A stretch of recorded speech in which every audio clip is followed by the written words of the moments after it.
SpaceX's path to Flight 5 has been nothing short of a roller coaster, with delays and regulatory hurdles slowing down the launch process. The first major delay came when SpaceX failed to provide an updated sonic boom analysis, causing a 30-day delay.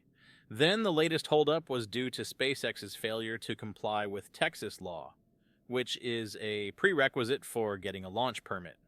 But beyond these bureaucratic issues, there's a more significant challenge facing SpaceX, the FAA. The involvement of the FAA has been both a help and a hindrance, especially with SpaceX's ambitious plans to catch the Super Heavy booster with the Mechazilla arm at Starbase. This unprecedented task adds complexity to an already intricate process, and it raises an important question. Should SpaceX consider alternative options, like moving their landing operations offshore? Doing so could potentially remove the FAA from the equation entirely.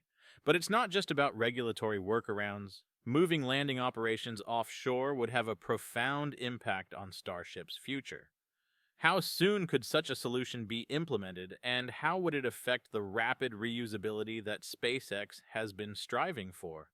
With the latest update from the FAA, it seems that Flight 5 will face further delays, pushing the launch timeline to at least late November. The FAA's reasoning? SpaceX changes its mission parameters for every Starship flight, meaning previous licenses don't apply, and new ones must be sought for each launch.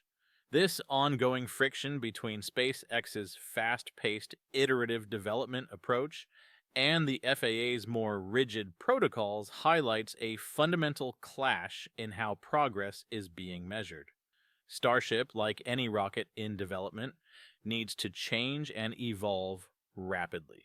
But by sticking to strict licensing rules, the FAA is, in many ways, holding SpaceX back. For example, they've suggested SpaceX could move forward by repeating the same mission parameters as Flight 4, where the stages would land in the ocean. However, ocean landings come with their own set of challenges, such as the time required to transport the stages back to the mainland and the risks involved during the journey. More importantly, ocean landings contradict SpaceX's vision of reusing Starship and Super Heavy quickly and efficiently. To meet that goal, SpaceX needs to land these behemoth rockets on solid ground, ideally using the Mechazilla arm for rapid turnaround. But if the FAA continues to enforce its rules so strictly, what's the alternative? One potential solution is to move the landing operations offshore. By shifting to sea-based operations, SpaceX could sidestep many of the FAA's regulations and reduce scrutiny from environmental agencies.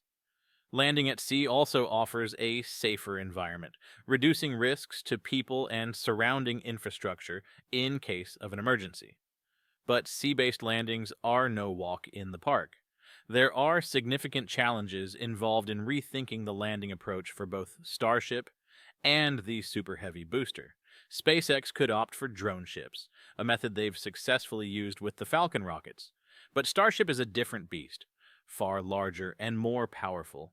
The drone ships would need to be stronger, more durable, and capable of withstanding the immense thrust and unpredictable ocean conditions. And here's the kicker. To land on a drone ship, Starship would need landing legs, which were removed from the design to allow for the Mechazilla arm catch. Bringing those legs back into the design would mean a significant redesign, adding more complexity to an already ambitious project. Another option could involve building a fixed launch platform at sea. This would provide greater stability for landings and allow for the use of a launch tower equipped with the chopstick arms to catch the booster.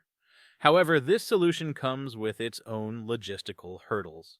Building such a platform would require additional infrastructure, including fuel storage and transportation systems to move the recovered rockets and crew members.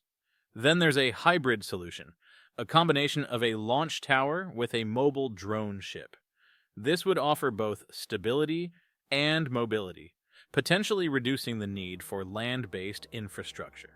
However, the main challenge would be ensuring the tower can withstand the immense forces of a Starship launch at sea.